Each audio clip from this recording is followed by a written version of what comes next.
A funny ghost story. Alan Campbell.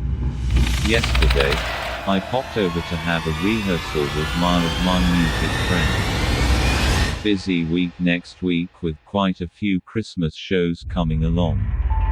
We did the rehearsals and then sat down for a coffee and chat. The conversation then developed into ghost stories, and he told me the story that I am going to tell you. I will admit, I saw the funny side of the story even though it seemed scary at the time. Pete knew a female friend named Jill.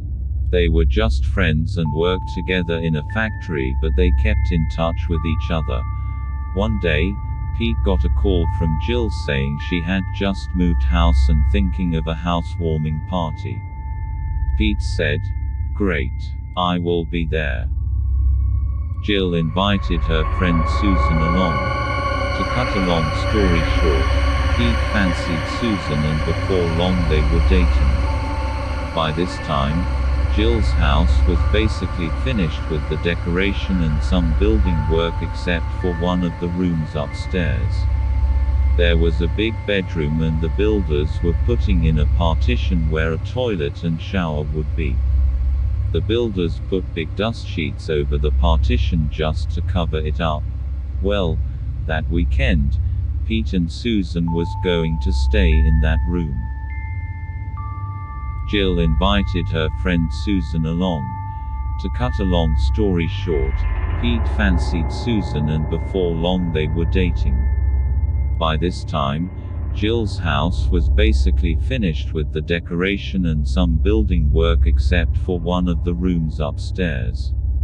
There was a big bedroom and the builders were putting in a partition where a toilet and shower would be. The builders put big dust sheets over the partition just to cover it up. Well, that weekend, Pete and Susan was going to stay in that room. Pete, Susan and Jill were sitting in the front room having a drink, and then the footsteps across the room. "Those pipes are a pain in the butt," Jill said. It all went quiet. Oh well, off to bed they went. Pete and Susan sat on the bed in the big bedroom and started to kiss, and one thing led to another, and before you knew it they were both naked.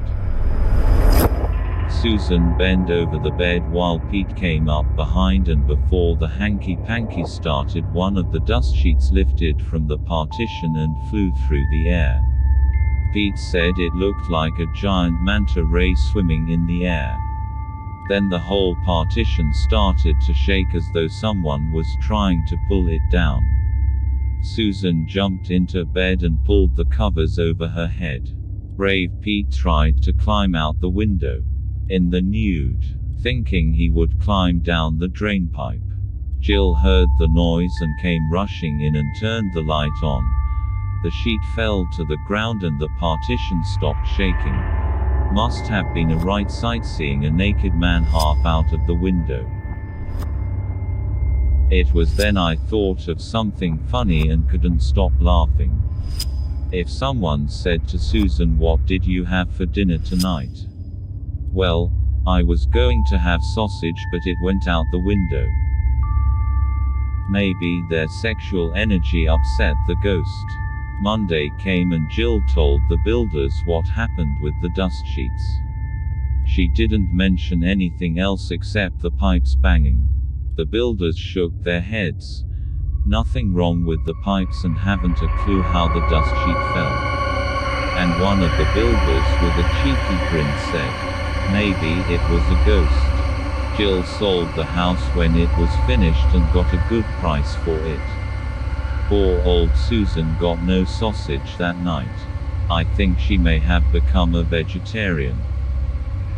This is my story. Thank you for watching. Like our videos, subscribe our channel and comment down your horror stories, and share our videos as much as you can.